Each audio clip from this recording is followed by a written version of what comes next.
Hello and welcome to a Gamescom special episode of my podcast, direct from Cologne in Germany. I'm here for the biggest game show of the year, and today I've spent my time running around the various press conferences and events, watching more details of the next generation unfold. Microsoft announced that all pre-orders of the Xbox One would be rewarded with a free copy of FIFA 14, while Sony dated the PlayStation 4 for November 29th in Europe. I spoke to two key spokespeople from Microsoft and Sony, and two esteemed journalists to gauge their reactions.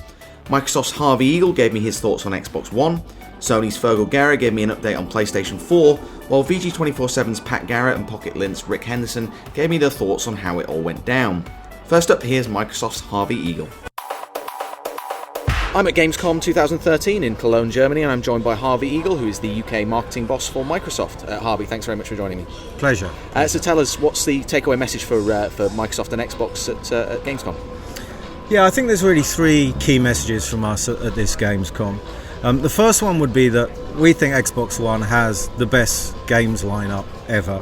We have announced more than 20 launch titles. Many of those are exclusive to Xbox One.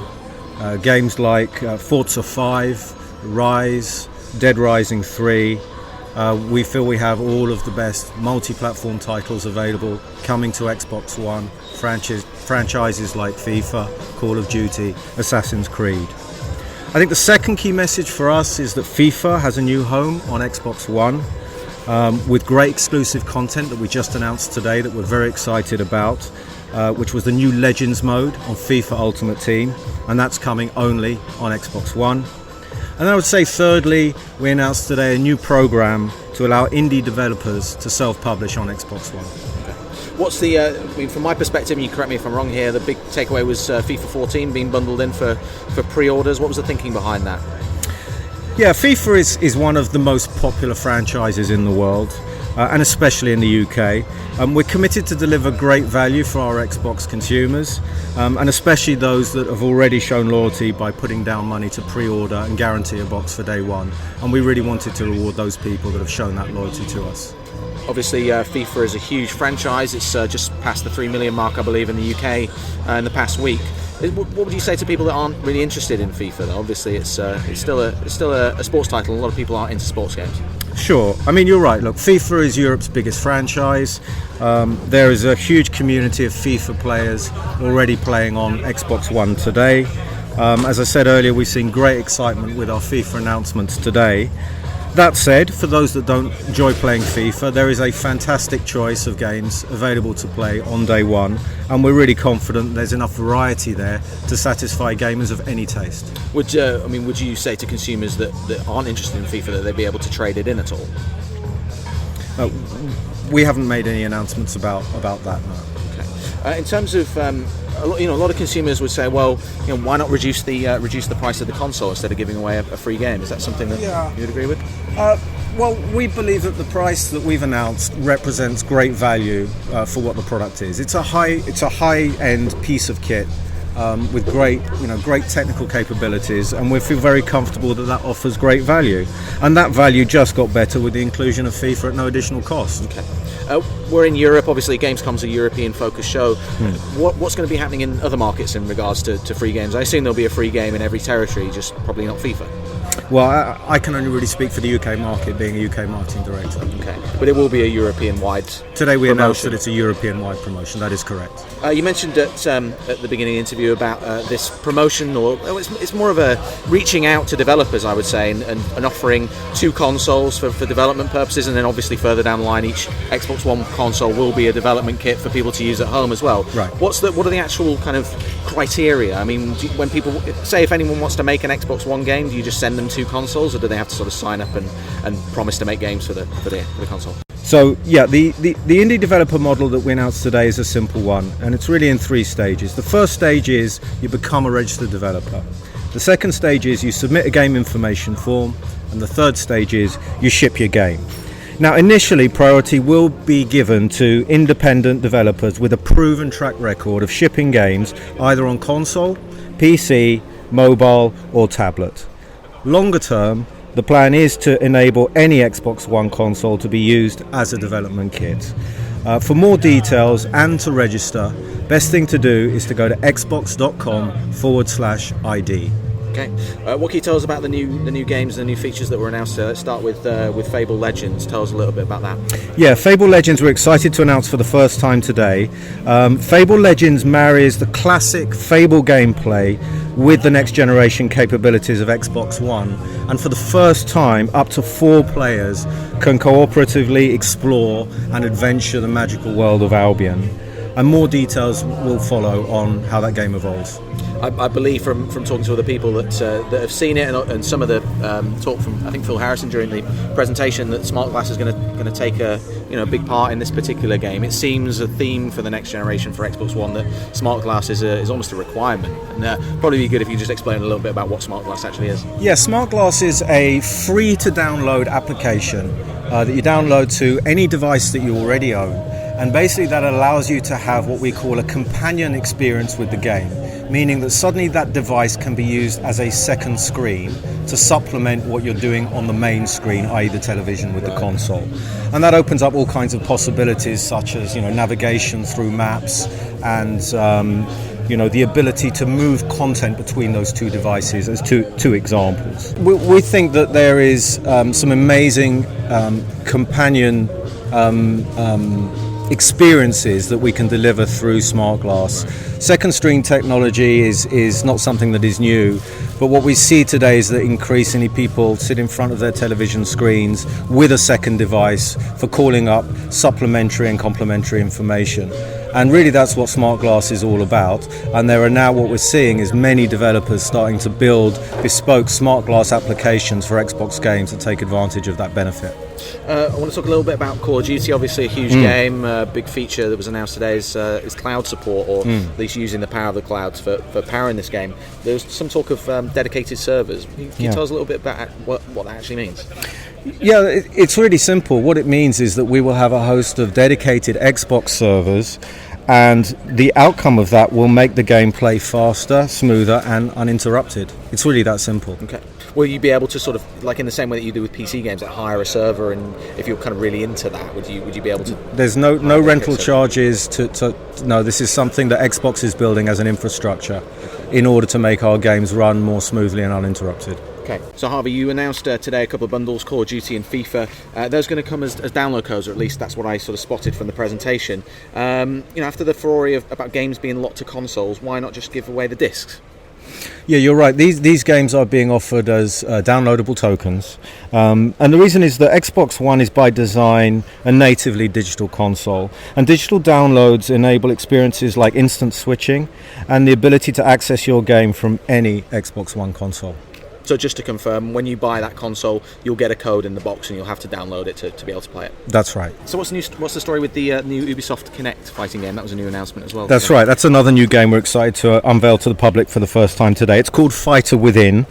And more details are going to follow in due course. It's the first time we've really shown it off today. Okay. The big question on a lot of people's lips will be, why no release date? I mean, that was the thing that people were expecting from Gamescom. What's the hold up, and why do we still not know when this console's coming out? Well, we've publicly stated a November release date, and that's still very much the case.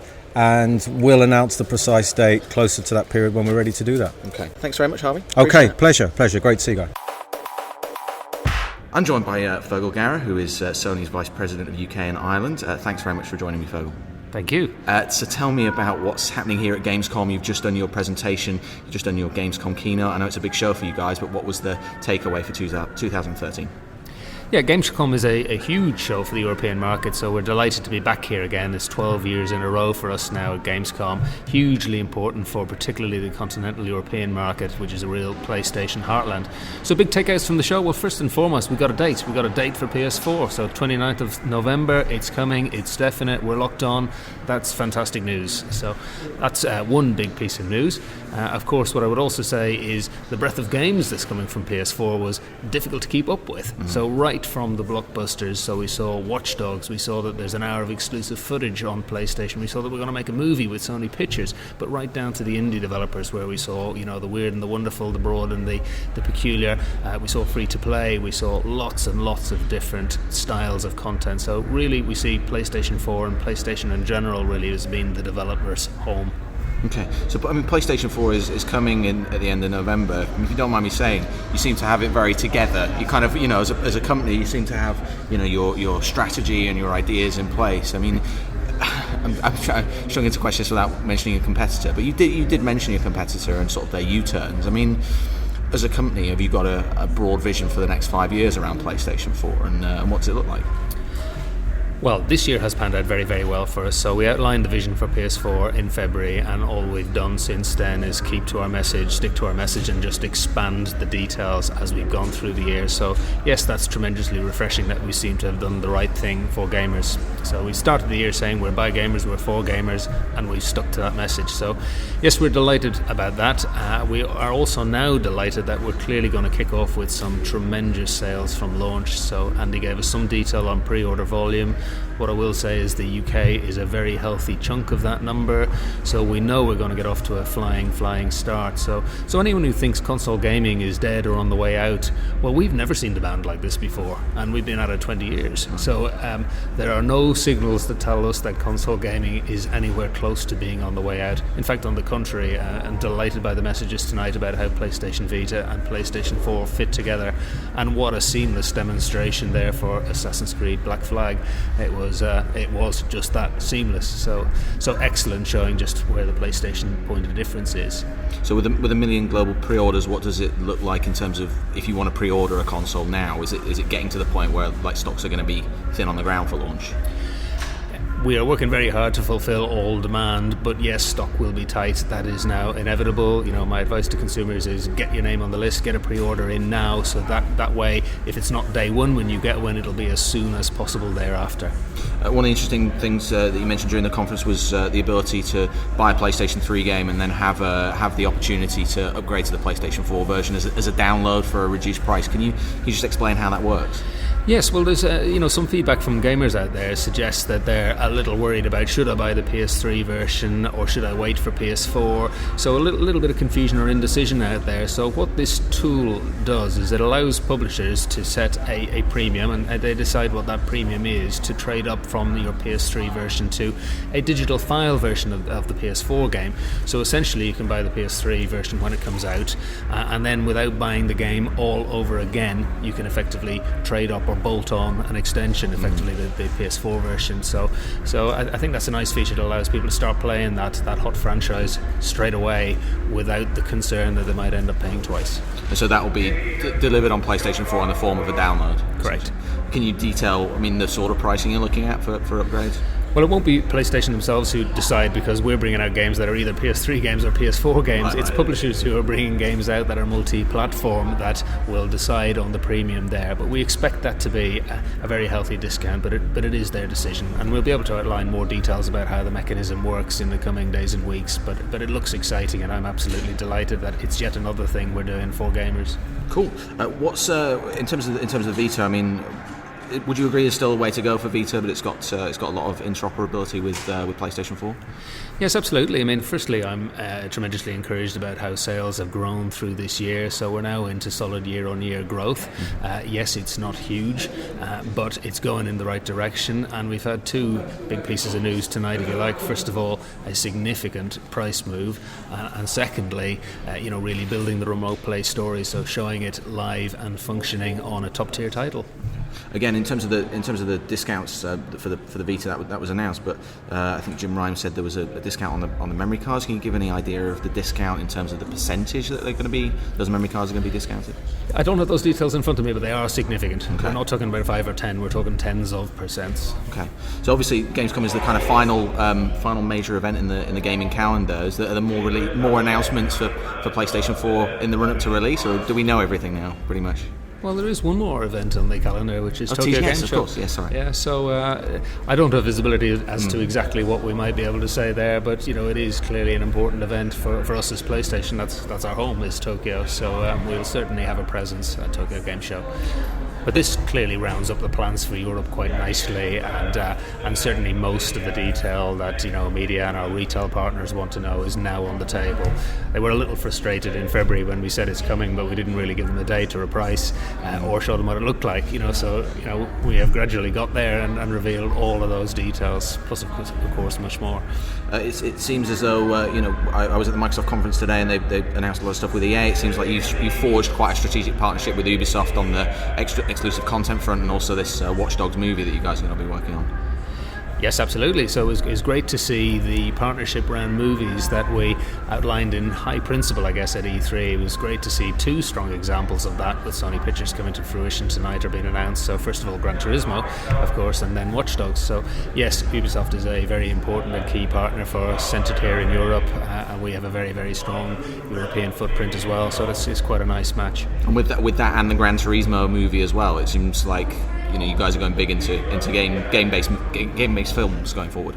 Well, I think it's tremendous to see that. I think it shows that gaming has matured to a level where it can produce the likes of blockbuster movies. So I look on with interest to see how well they come together as movies. Of course, first and foremost, our interest is getting them out there as amazing games, and let's hope the movies follow suit and compound the success overall. And finally, just to round off on PlayStation 3, it's obviously it's still selling well, and it's doing well in Europe. But it's you showed Gran Turismo 6, but there were titles like Beyond, and I know you've got a limited amount of time, but Beyond and Puppeteer, are they still progressing well? And what's in store for PlayStation 3 over the next year? Oh, absolutely. I mean, you've just mentioned the key first-party titles there. So yes, Puppeteer, more significantly still Beyond Two Souls, and of course GT6 to round off the year. But let's not forget about GTA 5. That's a phenomenon, and it's huge, and it's current gen only, and it hasn't been around for several years. So the current gen gamer has a hell of a lot to look forward to this year, and indeed there are many, many reasons to come into current gen, even at this stage in life cycle. And we saw the effect of The Last of Us on current gen sales, put PS3 into pole position in the UK market for many, many weeks on the trot. So content does sell consoles even late in the game, and of course we're showing our commitment to those PS3 gamers who've been with us for years now, that it doesn't just stop the second we announce PS4. And again, one more question, sorry about this. But the sort of a good chunk, or it seemed like a good chunk of the presentation, was based around indie games. And yes. How would you describe that relationship and that transition as well, from like working on PlayStation 4 and getting these indie devs on board? Because it was not just getting them on board, but it's now like so many exclusive titles that are coming first to PlayStation 4. It seems like a really key part of the PlayStation 4 proposition. Yes, but go all the way back to February 20th. I think Mark Cerny outlined very, very well that he'd listened to developers. He wanted to create that easy-to-use blank canvas, if you like, for them to create on. And what we've seen now through E3 and right through to today is it's true. It is easy. It is cost effective. They do want to develop for us. We're not putting excessive controls around the developers, and we're proud to show off just what they're coming up with. It's as simple as that. So it applies whether you're a major studio or a tiny indie. We want to be the home for great games, and what better way to do it than with a diverse range of developers creating a diverse range of games. Great stuff, Fergal. Thanks very much for your time. Thank you. I'm joined by Rick Henderson of Pocket-Lint. Rick, thanks very much for joining me. No worries. It's great to have me. So tell me, you've sat here. It's been a couple of hours now. You've had a chance to digest all of the news at the Xbox press conference. What's your lasting impression? I was surprised, first and foremost. I'm actually really pleased, because it was short. Yeah, God, mercifully short. Yeah. It was mercifully short, but also there was quite a lot of information in a very short period of time, which is a good thing, because it seems like it's packed and they've got lots to announce.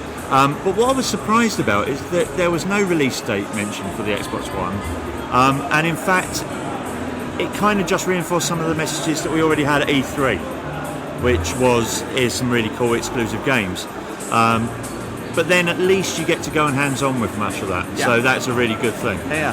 So you were at E3, and so you've sort of seen the initial reaction to Xbox One, or actually the E3 reaction, and then people, the multiple backtracking and U-turns or whatever. Do you think like Xbox after this press conference is in a better place? I mean, where are you at personally? Are you excited about Xbox One? Well, the irony is I don't think that Xbox is in any better place after this specific press conference, but then I always thought that they had a better E3 than anybody else seems to. Right. So, I was actually really surprised by the backlash after E3 and the whole edge front cover kind of thing of PS3 just completely won it over. Yeah. I was really shocked because I thought that what PS4 did, or what Sony did, was they reinforced the message that they got the best gaming machine, and what Microsoft did was that they reinforced the message that they might have the best entertainment machine. Right. And for me, that was always a big thing, having come from the entertainment industry as well. So, so I was quite I was quite down the middle. I liked both and thought they both had a very good message to put out there. Sure. But there was this massive, so much so that I started to think, "Am I wrong? I must be wrong." Question your own sanity, exactly. Right. So, you will be getting an Xbox One as an entertainment device. So I mean, it's been crucially in the UK, I mean, or Europe in general, there's been a lot. I was talking to the execs last night from Microsoft, and they're not really talking about TV and how it works over here. I mean, no. You're going to have all of that entertainment, all the other stuff, Netflix and 4OD or whatever, but there's no announcement on TV. Is that important to you? But because that's generally how TV is going. That's how the whole TV industry. We're talking about Sky, we're talking about Virgin Media, we're talking about the big TV providers are all going down the route where it's all app-based. Right. And so, you will be supplied, rather than movie channels, you'll be supplied your movies over IP anyway. Yeah. And, it's all about catch-up, it's all about on-demand now. And I think what these boxes will do, and Sony will do it as well, and PS4 will do it as well, is they'll give you the best content and you won't even have to look through the Radio Times to find it. Right.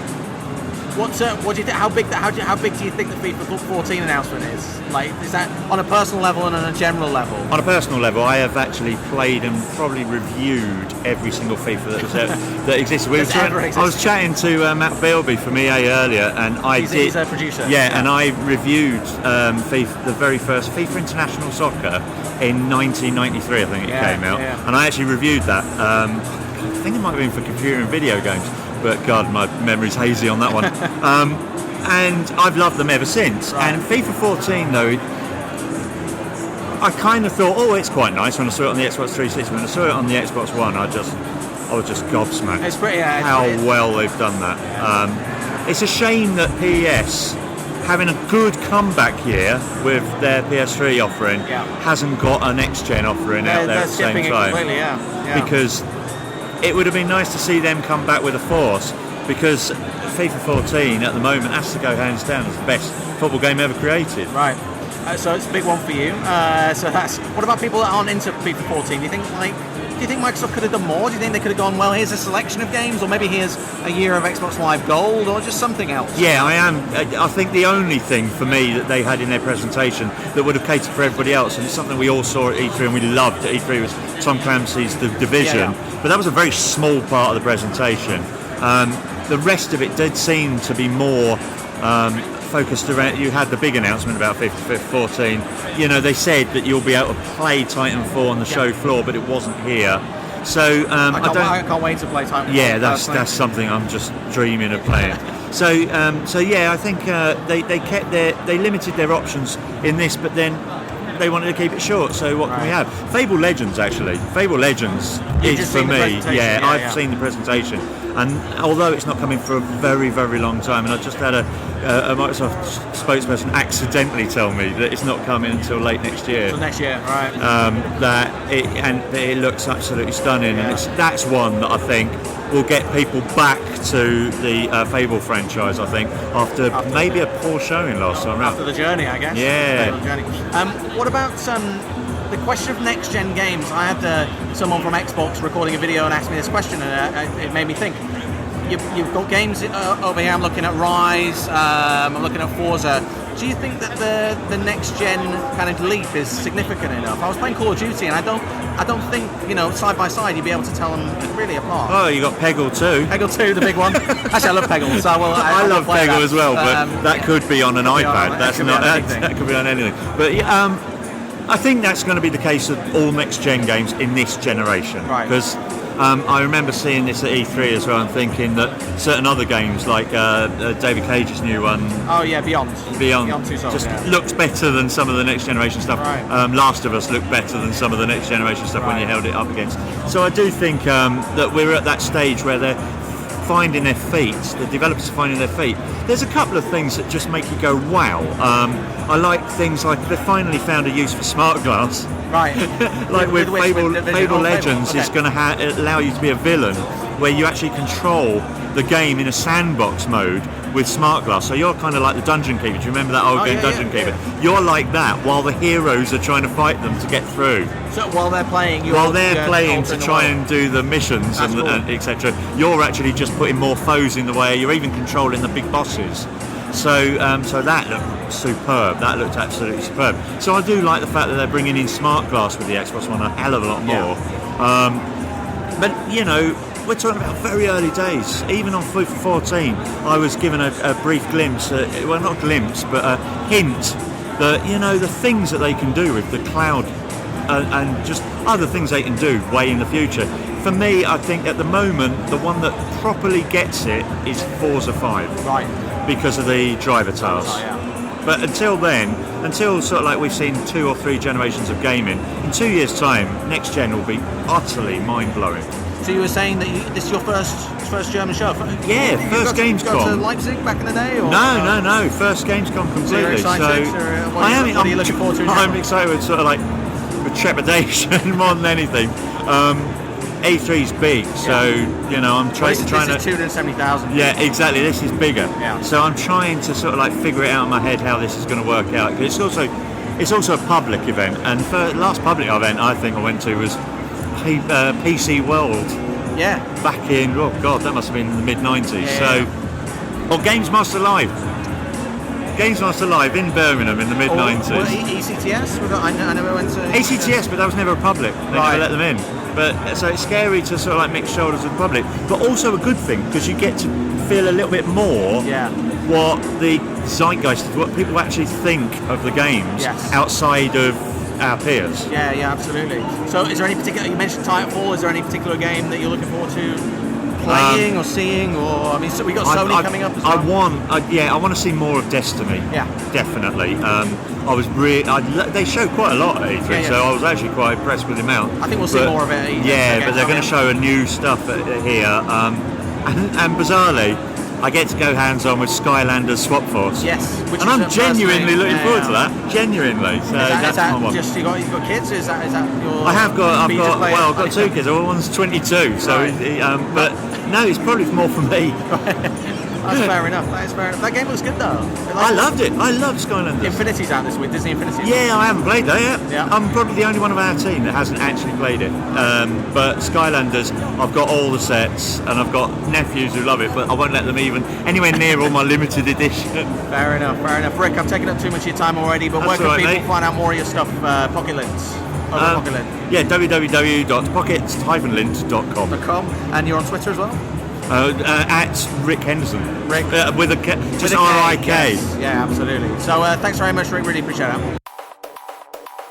I'm joined by Pat Garett, who is the editor of the excellent video game news website VG247. Pat, thanks for joining me. No problem, how are you? Yeah, very well. So we're just finished about an hour ago, the Microsoft Xbox conference. Immediate reactions, what do you think? I think it was pretty positive, certainly a lot more positive than E3. I really like their FIFA announcements. I think that's very strong. I think a lot of people are going to be excited about that. And when it really comes down to it, it knocks a good chunk off the RRP, which I think, there's some bottom line stuff going on there. I think it's pretty strong. The Ultimate Team announcement is very good. The dedicated servers, for Call of Duty Ghosts, very strong. It may not be to the layman, but I think the core, the early adopters, it's just another tick. Yeah. And normally they don't have a particularly strong Gamescom, but I think they've made an effort this time. It's nice to see Phil Harrison speaking a bit of German. I'd like to take it a little bit more seriously. So I really like the indie stuff. I mean, we'll see, whether or not that bears any real fruit, but. It's certainly a step in the right direction. I feel quite positive about it, to be honest. You mentioned that to me before recording this, that them being here at Gamescom is one thing, and then Phil Harrison speaking German is another. That's them. Like, how would you describe that? That's a big deal. It is important. It's we've had quite a few years of like Microsoft almost barely being here at all. And Nintendo sort of given up a little bit on Gamescom, and it's nice that. Microsoft can actually come to Germany and speak German, in Cologne. It's actually a I think it's an important thing for them to do, to actually show willing, you know what I mean? You know, they find Xbox traditionally finds it quite tough in a lot of Europe. You know, they do very well in the US and they do very well in the UK. But places like France, Germany, Italy and Spain, they do find it difficult. You know, it's a puzzle that they haven't really cracked. So to see them sort of come here, make European-centric announcements, you know, speak German to German people, you know, it's positive. I'd say it's positive. Yeah. I'm going to present a sort of an amalgam of like my opinions and some of the stuff that I saw, reactions on Twitter during the conference. So obviously the FIFA 14 being bundled in for pre-orders is probably the biggest news. Yeah. But you know, could they have gone further? Could they have, you know, offered a range of games, maybe a year of Xbox Live Gold? I mean, they really need to, from a lot of people's perspectives, mine included, they really need to backtrack and, you know, make amends for what's happened. I think, you know, could they have gone further? I think they could have done, but I think they're certainly moving the right way. I think that, you know, really what today had to be about was them sort of like leveling up to PS4. You know, we saw like we came out of E3 and it was just, I mean, you would have to have blood running through your veins that was extremely green to come out of E3 and say that they had a good show. They needed to come here and, you know, sort of say, actually, you know, here's some stuff, you know what I mean, here's some really good stuff that's going to get you excited, and they did that this morning. You know, we'll see what happens at Sony later on. I think we're going to see some very strong software from them, you know, but like Microsoft not streaming their press conference, I know why they don't do it, you know, it's because the Americans aren't awake and it's really expensive, and you know, I think they can go further and show that they are genuinely serious about Europe. I mean, they are genuinely serious about Europe, but you know, it would be nice for them to really take the glove off, as it were, and do it properly. You know, I'm going to speak to hopefully someone senior after this and put it to them. You know, what's going to be the equivalent of FIFA? Presumably, it won't be FIFA in America, for example. It'll be, you know, Madden or something else. But what do you? I'm struggling to, in a lot of ways, you know, like there's 3 million copies of FIFA I read in MCV this week, sold in the UK. There's still a lot of people that don't like FIFA, you know, and it seems like the bundled games, so Call of Duty, I only glimpsed at it when I was typing stuff up, but they seem to be codes that are going to be to download, so they're not actually the discs in the box. Again, it just seems like they're shooting themselves in the foot, because people who don't like FIFA, then they might be able to sell it, but it's going to be more difficult for them to trade it in, I think. I rambled through that question, but you understand what I'm saying? I kind of do, yeah. I think is the FIFA not a hard copy? It's not a disc. I don't believe so. That's just what I glimpsed at, during the press conference. I think there's going to have to be some sort of shifts in perceptions, like, you know, from everyone, like gamers included, about, you know, sort of about hard copies. I think in this generation, you know, there's going to be a really big focus on downloading, and like Microsoft especially is very keen on, you know, pushing in that direction. I think I think it would be churlish to be negative about FIFA and about Call of Duty, because a lot of people play those games. Like, you know, fair enough, you may not like them, but XBLA is like, you know, is very strong. There's a lot of strong stuff on there. You know, there's going to be a lot of like independent games on there. They announced Cobalt for it. You know, it's XBLA has been traditionally very strong in offering variety, and you know, getting FIFA 14 day one with your Xbox One, you know, plus you're getting the promise of your Ghost DLC, you know, before PS4. It's strong for a lot of people. For a lot of people. I don't know, you know. I don't know. Is it strong for like grizzled old men like us? I'm not entirely sure, but I play. I'm a grizzled old man, but I play FIFA still. I play FIFA. I'm sure you play. You know, I like Call of Duty. You know, when the mood takes me. You know what I mean? But I think it's strong. I do think it's strong. So you mentioned day one. Why? When is day one, and why are they not talking about when? Who knows? I didn't realise until half an hour after the conference. Oh my god, they didn't announce a release date, because I thought it was a given they were going to do it. Yeah, again, this is that's a way that they really could have gone further. You know, they could have announced European pricing, European dates. You know, they could have done that, and actually they announced the global pricing at Xbox 360 at Leipzig. You know, when really did say it was one of the things that really put the German show like on the map. And this was what, so 8 years ago? Yeah, a long time ago. So yeah, it's nice to see them sort of come back. But yeah, they've got a lot of making up to do in Europe, I think. But yeah, that's absolutely true. They really didn't say anything about when it's coming out, and I'm sure we'll see that. I mean, they've just postponed it in a number of European countries like Scandinavia and, or areas. But do you think? I mean, from what you know, and obviously as much as you can say, do you think it's still early November and that for Xbox, and then late November, December for PlayStation? Is that? I honestly, I have absolutely no idea. As far as I know, it's November. Yeah. So I mean, I don't think they certainly can't. I'd be astonished if they delayed Xbox One in key markets. And I mean, I don't know this, but I suspect they've pushed it back into sort of smaller markets so that they can focus the stock on the US. Because obviously, like the demand is very high for it. They've had a lot of negative press, but I don't think that's going to stop it being a very successful launch. You start chucking in things like launch day FIFAs, and things can get very serious very quickly. I'm not really surprised that they've had to pull back a little bit. We don't forget that we still don't know the full story about PS4 yet. No. There's still a lot we don't know. I think Microsoft has had a bit of a very rough ride this year. But there's I'm sure there's some rough riding that could be done by Sony yet. Yeah, absolutely. This is a slightly unfair question because a lot of people will be listening to this after the Sony press conference. But I mean, what are you expecting? I think personally, putting my sort of speculative hat on, I think Sony's going to be more bullish about the numbers, the pre-orders they've done. They have done more than Xbox. Yeah, I think like Sony traditionally takes the German show like extremely seriously, and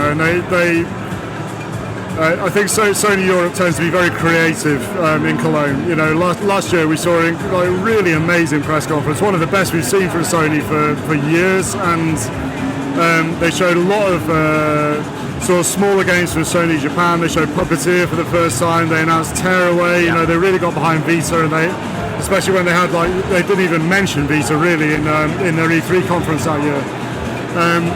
So I would expect them to really have like wall-to-wall software, and I think they'll show a lot of stuff on PS4.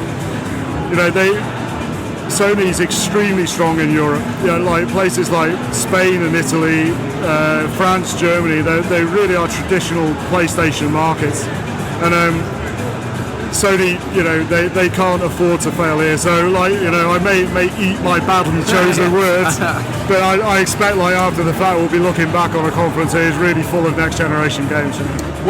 You mentioned Leipzig before Gamescom. I think it's the 5th Gamescom, so obviously it's been German show for a while. What are your high points for Cologne, and for German shows in general? Is there any stories or anecdotes that you've from previous shows that you particularly memorable that you? I don't know. I miss Leipzig, I do, I miss it. I remember, the first year I went there, the taxi driver drove me, I think it was about 40 miles outside of Leipzig, to this sort of moonlit car park in front of this hotel. I thought he was going to kill me, so yeah, that was exciting. I miss those days, but Cologne's,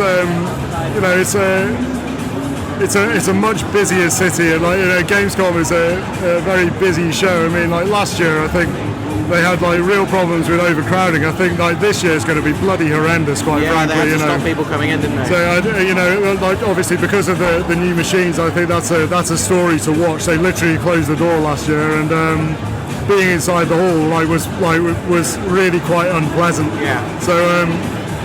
So yeah, that's my amazing Gamescom anecdote was standing in the middle of a hall surrounded by about 50 million German people really wishing I could beam out. But you're going to get out of here a couple of days. You're going to avoid the main shows. Yeah, I think so. I'm spending. I've got a very busy day with appointments tomorrow, but then thankfully I have a team to do the rest of it. So yeah, I'm escaping after that. My favourite Leipzig. Well, not at the time, but like you say, getting a taxi for 40 minutes to the middle of nowhere and then staying in a hotel where, for whatever reason, they could only sustain two wireless internet connections at a time. Yeah. So in the lobby, trying to just get that connection. Yeah, honestly, it was awesome, guy. It was the wild frontier. The first year I came here, there were no English people there at all. It was it was the year. Really, I was there on a sort of recce mission, but it was full power Deutschland. You know, there was no one else there. You know, so yeah, it's come an awfully long way since then. Yeah. Pat, thanks very much for your time. No Where worries. can we find out more of your excellent stuff? If you go to http://www.vg247.com, all of our excellent stuff is right there. And you're big on Twitter as well. That's it. Which is? It's at PatLike. There you go. Pat, thanks for your time. No worries. That's it for this Gamescom special episode of the podcast. I hope you enjoyed it. If you have any feedback, please send it to podcast@guycocker.com. And for more updates on Gamescom, follow me on Twitter at twitter.com/guycocker. I'll be back again with a new episode of the podcast very shortly. I'll see you then.